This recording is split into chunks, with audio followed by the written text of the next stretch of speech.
What's up? And welcome to Coffee and Poop Plays Kansei, the second turn. So if you haven't actually watched Jisei, that is the first part to this one. And obviously this is the second part of it. There is a third one.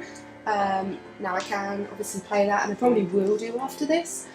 However, yeah, so we're going to get started with this one. When I actually first played the series a good few years ago, so I actually can't remember the ending of this one, but when I did play it, I actually played Kansei first, so I had to go back and play Jisei, and then, yeah, it got a little bit confusing for me at first of all, but yeah, so now let's get into the game. This thing is impossible. A tangram isn't that hard. You're just not thinking about it right. Oh yeah? So how exactly am I supposed to think about it? You need to be more flexible. You should be open to the idea that what looks like one thing might just be a small part of something completely different. The outside shape doesn't always give you a good idea of what's inside. You mean like how my tiny little sister is such a huge genius? Just like that. Who on earth invented this thing anyway? It's such a weird puzzle. Well, I think that according to legend, the tangram happened when someone dropped a square tile and it broke into 7 pieces. When he tried to put them back together, he discovered that he could shape it into many different things. So basically we're having fun at the expense of some poor guy who broke his tile. Well, if it weren't for that, wouldn't the tile just be a boring tile like all the other tiles? But because of what happened, it's now a famous puzzle that's been seen across the world. Sometimes, in order to find a greater purpose, you have to be broken first. Broken, huh? I think I'm happier just being a boring old tile that no one will ever notice. I don't think we get the luxury of choosing what happens to us. You don't think we get to decide our future? I never said that. We don't get to decide what happens to us, but we can always decide how to respond to it. You know, you sure think about a lot of deep stuff for a 14-year-old. I thought girls your age were supposed to be into cute guys or nail polish. That's a stereotype, and you know it. What? I'm not allowed to tease you? Besides, I'm sure you'll start thinking about a boy one day, and when the day comes, you better make sure he gets my approval first. I don't want to lose my sister to some punk kid who's no good. Stop joking! I told you, I'm not interested in that sort of thing. Don't worry, you're not going to lose me anytime soon. Oh my god, what has happened here? ... Ugh, where am I? I open my eyes slowly and take in my surroundings. Coffee table, books. What the hell is happening here? Let's try that again. Coffee table, books, computer. Looks like a pretty average apartment. Something feels off though. Good morning. Oh my god! Who is this? Alright. It's not an apartment. It's a prison. All thanks to me sticking my nose into a murder yesterday. I hope you slept well. Why do you care? Oh, he's wearing a different t-shirt today! Aki sits beside me on the couch. You're our guest after all. Except for the part where I don't want to be here. Well, there's not much I can do about that. You have to admit it's a lot nicer than police custody, though. I don't see why Detective Gursky thought it was necessary to detain me anyway. I already solved the murder yesterday. The murderer even confessed. Confessions can be recanted. It's best to have the most solid case possible in situations like this. What about Nucky? He was there. Why not use him? I'm sure they'll use my brother too, but the fact remains that you're the one who solved the case. That makes you the strongest witness they have. I roll my eyes. Whatever. There's plenty of painful, obvious evidence at the scenes already. You hardly need me. You'd be surprised what expensive lawyers are capable of doing. We need the most airtight case possible. Miko might seem like a relaxed guy, but he's thorough. Miko? You mean Detective Gursky? Yeah, Miko Lajgursky. You seem awfully familiar with him. You think so? Her expression breaks into a wide grin. I can only assume there's a story here that she's not telling me. Anyway, you should thank me for convincing him to let you stay with us. With us, you get a nice bed, good food, and... Aki, I got the coffee. Oh my god! He's back! Naki opens the door to the apartment, triumphantly, holding up a cup of coffee. Coffee. Coffee, where are you, coffee? No! Sorry, I just had to. Naki stumbles as he enters, grasping at the air in the attempt to catch himself. A young girl with pale skin and white hair appears from the hallway and reaches out, calmly lifting the coffee cup from his outstretched hand as he falls forward. She steps to the side as Naki goes crashing to the floor. The girl gazes placidly at Naki laying on the floor. Be careful. Ow. Ooh, nice save. The young girl nods and hands a cup of coffee to me before disappearing back in the hallway. Who was that? That's Li Mei. Li Mei. Uh-huh. I saw her yesterday, but she just kind of nodded at me and walked off. Naki stands and rubs his head ruefully. That's Li Mei for you. She's a quiet child. Quiet child. Quiet? Quiet. ... Anyway, there's too much going on in her head, so it's a little hard on her to maintain conversations. What? She's like a genius kid or something? Naki and Aki exchange glances. What did I say? Not exactly. It's a little more complicated than that. Why don't we talk about it on the way there? There? Where are we going? To speak with our client, of course. It doesn't take long for us to leave Edgewater. I gaze sleepily out of the car window and struggle to sit up in my seat. It's still early morning and the city is only faintly outlined against pale skin. My god, this guy sleeps a lot, doesn't he? First we saw him sleeping in a coffee shop, then we awake to him sleeping at this apartment, and now he wants to sleep again. I take a few sips of my coffee before dozing off completely. Oh my god! See, he just wants to sleep all the time. Ugh, what? The cityscape outside the car has transformed into a country scene. I vaguely remember passing the big city, but I'm pretty sure I fell asleep after that. Typical. I gaze at the rolling countryside as it passes by. All I see are clusters of trees with telephone poles dotting the side of the road. Aki's driving is surprisingly sedated. Considering her personality, I expected a lot more road rage. She seems content to chug along slightly below the speed limit, even though the road is perfectly straight and no other cars are in sight. I feel like we're creeping along at an invincible slow pace. I guess this is why we had to leave early. At least I got to sit in the front. Glancing in the back seat, I see Naki dozing, his head resting on his chest. Li Mei is awake, but she's staring blankly out of the window. Glad you're awake. Did you enjoy your sleep? Wow! We get a little box instead of the character on the front? No, not particularly. The seat feels lumpy and now my neck hurts. Aki laughs and shakes her head. At least you're honest. Should we have gotten you something stronger than a triple shot? No, it's not your fault. It'll kick in soon enough.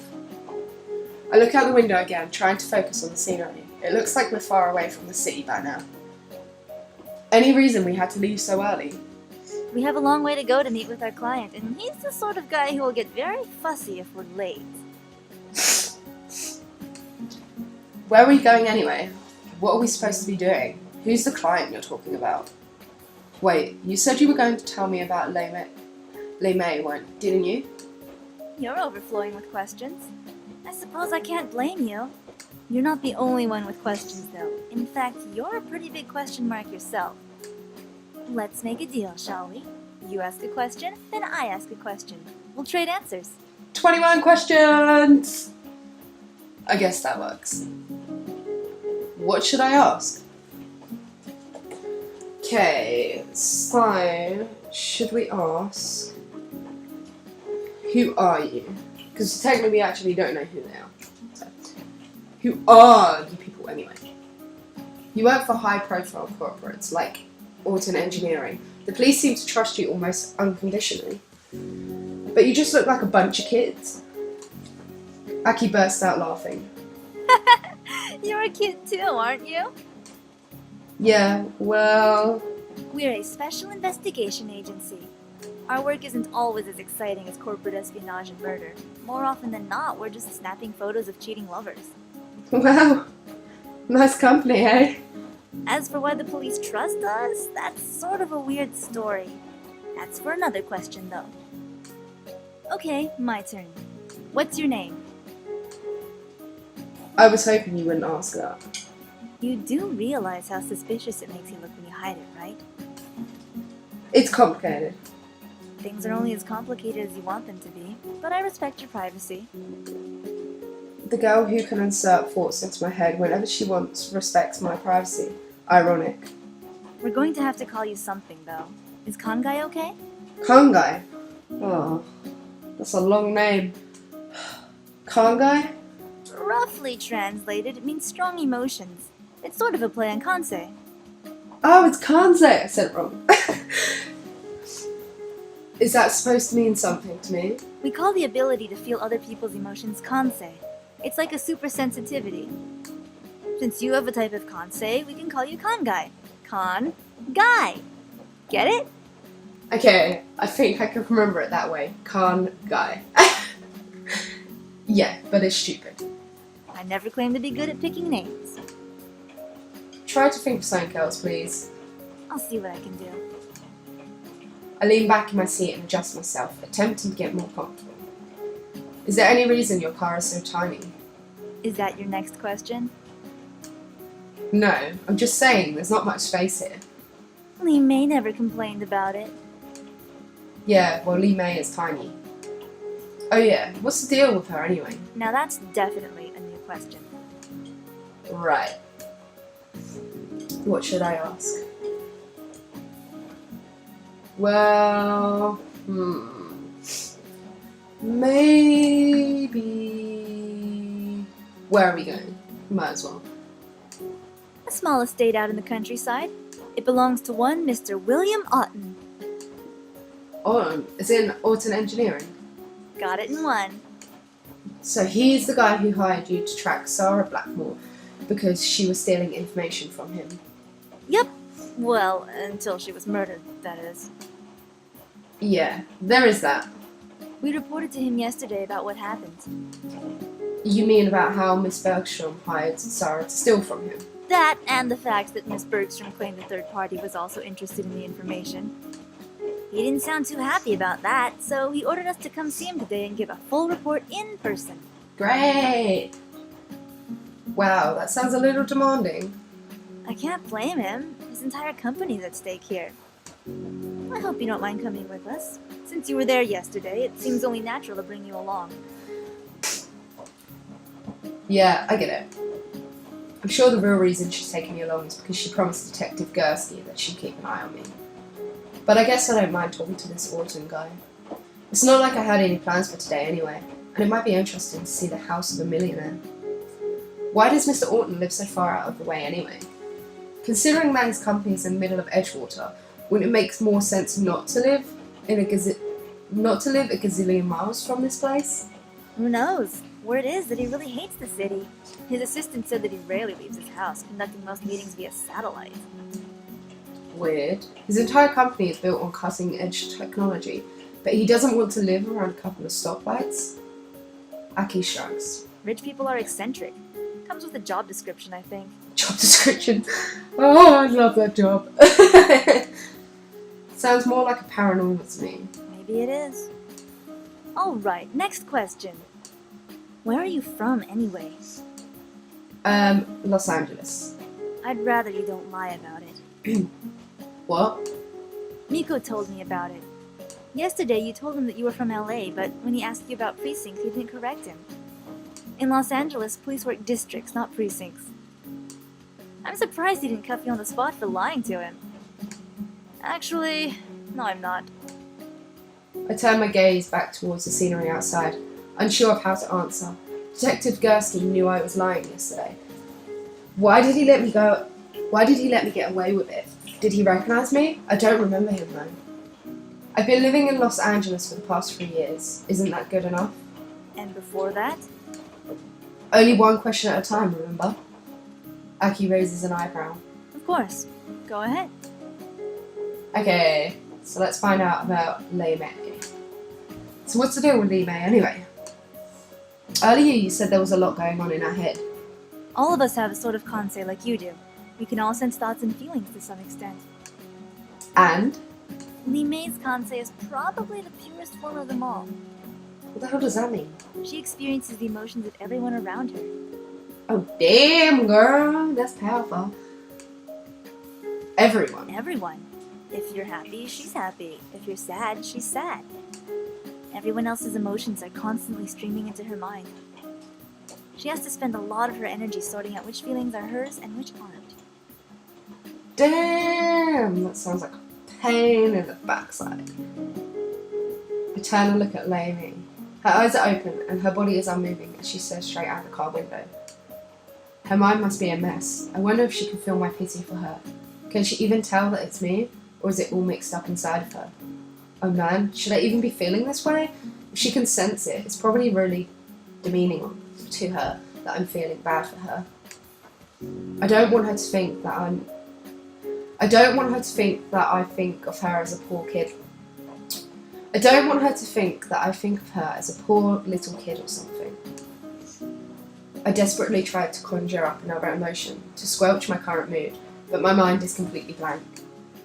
For a brief moment, Lei Mei glances at me from the corner of her eye.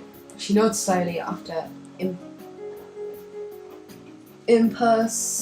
whatever that means, but I think she's trying to tell me she's okay. My turn now. Aki grins. Where did you live before Los Angeles? Of course. Somehow I knew you were going to ask that. Oh, am I really that predictable? Well, yeah. I'm not going to answer. Edgewater. What? I used to live here in Edgewater. Here. Aki sounds surprised. 3 years. I suppose that makes sense. We've only been here for 2 years. She glances at me out of the corner of her eye. I'm sure she wants to ask more, but for once, she doesn't press the issue. Well, I guess that was my question. Your turn. Well, there's only one we can ask. So, what did you have to do to get the police to trust you? We stopped the assassination of a visiting dignitary. What? Everyone makes a big deal about it, but it was sort of a fluke. Naoki was trailing a businessman and secretary who were putting in extra hours at an expensive hotel. Hey. And? He saw the assassin, thought it was suspicious, and called me in. We intercepted the assassin, saved the day, and apparently that makes us trustworthy heroes. Nice. Seriously? Seriously. Seriously. You'll forgive me if I find that hard to believe. A story like that is ridiculous. So, you're the boy with a Kansei that allows you to experience the final moments of any dead body you touch. You should be used to the ridiculous by now. I guess she has a point. It still doesn't sound like a real story, though. You missed it. I jump a little as Lei Mei speaks up from the back seat. She's been silent for so long, I almost forgot she was there. Lei Mei is pointing at the small side road that we just passed. Oops! Aki gives the steering wheel a tight spin and the car's tires screech as the car spins in the road. What? Ow! Naki jerks awake as his head bumps against the window he was using for a headrest. Sorry, missed a turn. He rubs his head slowly. Yeah, I noticed. I guess we're almost there. Yep, just a few minutes now. Anyway, what were we talking about? Right, Mr. Otten. He's one of those self-made men you hear about all the time, built Otten Engineering himself from the ground up. But he's also ridiculously secretive. No interviews, hardly any TV appearances. His assistant, Sophia Millerson, does most of that. The car slows to a stop as we approach Mr. Orton's house. I squint out the window to get a better look at it. It looks like a big white box sitting in the middle of nowhere. Wow, Wait, where's the windows? There's actually no windows, what the hell? Not much of a house if you ask me. Well, I'm going to agree on that one. This is it. This is it. But it looks like a giant box with doors and windows. But there is no windows. There's like one, which is there. Normally you'd have windows up here and here. Anyway. Yeah, it kind of does. I guess since he always stays inside, he doesn't care what it looks like on the outside. Aki kicks open the door and leaps out. The front doors of the house swing open silently, and a strict-looking woman approaches us. Are you the representatives from the agency? Yep, I'm Aki Mizutani. You must be Sophia Millerson. We spoke on the phone. Aki thrusts her hand out, but the woman merely raises a skeptical eyebrow. You're not exactly what I pictured. Looking at Aki's wrinkled shirt and dusty pants, I can see why she might be a little thrown off. Being a private investigator involves having an appearance that doesn't stand out, ma'am. Truly. That woman places her hand on her hips and sighs reluctantly. Well, come in.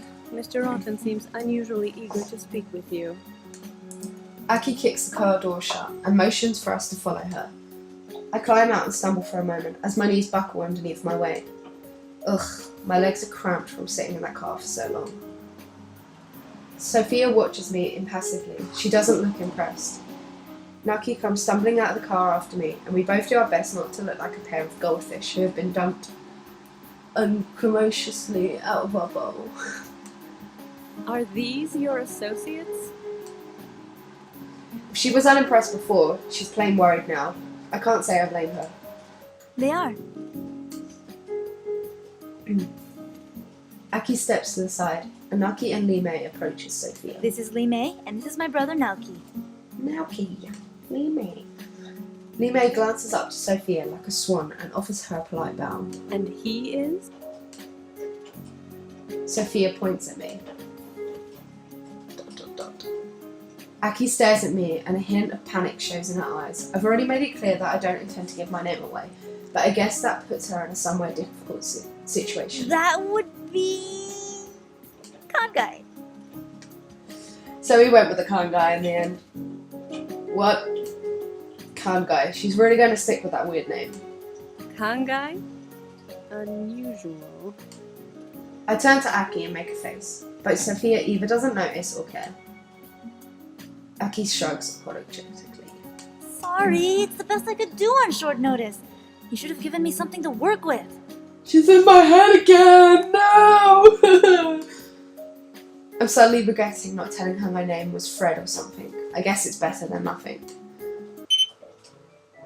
Whoa! Scenery change? Oh, that's really cool. Look at the dragon and the tiger. Okay. As we follow Sophia into the house, I see a brief flash of red light. What's that light? It's a retina detector. Sophia indicates a small camera set in the doorframe that we pass through. The house takes a shot of the eyes of anyone who passes through. It's useful for identification purposes. There are other sensors around the house that also capture your retina image. The house can remember your preferences and adjust things like lighting and temperature as soon as you enter the room. Damn! God damn! Whoa. That's more than a little bit creepy. But that's awesome though. Come on. Like, imagine having a house party. Or even like a little gathering. And you got your friends coming over and it just... the whole house changes to how they want it to be. That's pretty sick. But I thought Mr. Orton lived out here because he didn't like technology. Mr. Otten lives here because he enjoys the peace and quiet being away from the city affords him. This house, however, has the most cutting-edge security possible, including quite a few innovations not yet available on the market. Fun. I'm sure the house is already looking up my dental records. Now, please don't dawdle. Mr. Otten's other guest is already here waiting for you. Other guest? Who's the other guest? What the hell? Other guests? Exactly, that's what I thought, Naki. As we enter the house, I see the outline of a man standing at the far end of the room, expecting a scroll on the wall. Oh no. Oh, great. Oh. I should have known you'd be here. Why is he here again? God damn it. Nico, to what do we owe the pleasure? Aki doesn't bother to disguise the sarcasm in her voice. Detective Gursky played a major role in the apprehension of the murderer yesterday. It's only natural that he'd be invited back here by Mr. Autumn. Yeah, I was actually there among some people. So basically, we're having a massive reunion! Detective Gursky looks pointedly at Aki, but she just gazes coolly back at him. Sophia ignores the chill in the air between them and nods at us curtly. Please make yourselves comfortable. Mr. Autumn is finishing up on a conference call. He will see you once it's finished. Ooh, can we explore the house? If you wish, the house currently logs you all as guests, so any doors you are authorized to pass through will open automatically. Aki takes her brother's hand and gives it a quick tug. Let's go! Okay. Nucky trails after her, looking unsure. At the far end of the room, Detective Gursky rolls his eyes. Sophia turns and heads up a narrow staircase, presumably to do something important. The room is silent now. I swallow, trying hard not to make a sound. Detective Gursky turns to inspect the fountain in the middle of the room with feigned interest. Unfortunately, he looks more annoyed than interested. Li Mei stands silently in the centre of the room, staring off at nothing in particular. There's something about her that bothers me, but I can't figure out what it is. Her still body and distant gaze reminds me of corpses I've seen, but even a dead body doesn't give me that uneasy feeling she does. Aki said that she feels the emotions of everyone, but it looks to me as if she doesn't feel any emotions at all. It's deep, man! Before I can think on it more, the front door slides open to reveal a young woman with slightly unkempt hair standing on the other side. Oh! I'm so sorry I'm late. I got lost on the way here. Do you know how easy it is to miss that turn to get here? What? The woman looks at me unexpectedly. I wonder if Sophia knows there's a visitor. Should I go upstairs and tell her? You must be Liam Otten. I've heard so much about you. Liam? I thought Aki said that Mr. Orton's name was William. She smiles and holds her hand out. I give it a quick shake before stepping aside to let her in. Yeah, I'm not... It's okay. I'm not here to talk about all those rumors. Rich people always get the worst of it, don't they? She walks around the perimeter of the room, examining everything quickly with her eyes. And even if they are true, you're free to do what you want with your life. No one should judge you for your choices, right? I don't think... Oh, right! Larissa Klein from Modern Trends. I'm here for the interview. Did your uncle not tell you about it? She filts around the room again, stopping to inspect the bamboo that stands like a guard by the hallway. Really? Is it real? I honestly have no idea. She looks up and notices Detective Gursky for the first time. Oh, hello. She rushes up to him and holds out her hand. Larissa Klein. Yes, I heard. Marissa nibbles on the edge of her fingernails, coiling. Oh, good. So we can skip the formalities and just chat? Is she flirting with him? I'm not sure I want to watch this. I'm afraid I'm only here for business, ma'am. She gives him a gentle push. Oh, don't call me that. Makes me feel so old. Is this woman really a businesswoman? Or are you supposed to be all formal with me because you work here? I don't work here. Marissa's eyes grow wide. A guest? Even more interesting. She points to the fountain that Gursky is looking at. Are you an art fan? She reaches out to touch the dragon collided around the glass sphere. Please refrain from touching the art. Marissa freezes as Sophia appears at the bottom of the staircase. Miss Klein, I presume? Yep. Sorry, I'm... You're 2 hours late. Mr. Otten has other business to attend to now. 2 hours late! Oh my god! Missing a turn can't be that much. Hang on! I called and said I'd be late, though. I don't recall receiving such a call. Marissa turns to me and grabs me by the shoulders. You didn't tell her? Tell her what? You're the one who answered the phone when I called. Why didn't you tell her? I just got here. I have no idea what you're talking about. Why is it that everything is somehow my fault? Marissa blinks and releases her grip on me. Wait, what's your name? Kansei. I choke a little as I spit the name out. It sounds even dumber than when Aki says it. Oh my goodness, I'm so sorry. I thought you were Liam Otten. Clearly not. Yes, I gathered as much. Miss Klein, you may have called ahead, but the fact remains that you are very late, and Mr. Otten has a strict schedule. Wait, this is my first major interview. Is there any way I can squeeze it in today? Sophia sighs. Come with me. Oh, thank you. Marissa skitters up the staircase after Sophia. Detective Gursky is eyeing me with a quizzical look on his face. Con guy? Anyway, guys, I think I'm going to end it here, as this episode is getting pretty long. But yeah, I hope you enjoyed, and hopefully in the next one there will be, I don't know, probably a murder that we can investigate. I'm assuming that's what's going to happen, because you know, obviously we're basically a murder hunter because we're so awesome. So yeah, I will see you in the next episode. Hope you all enjoyed. Bye bye.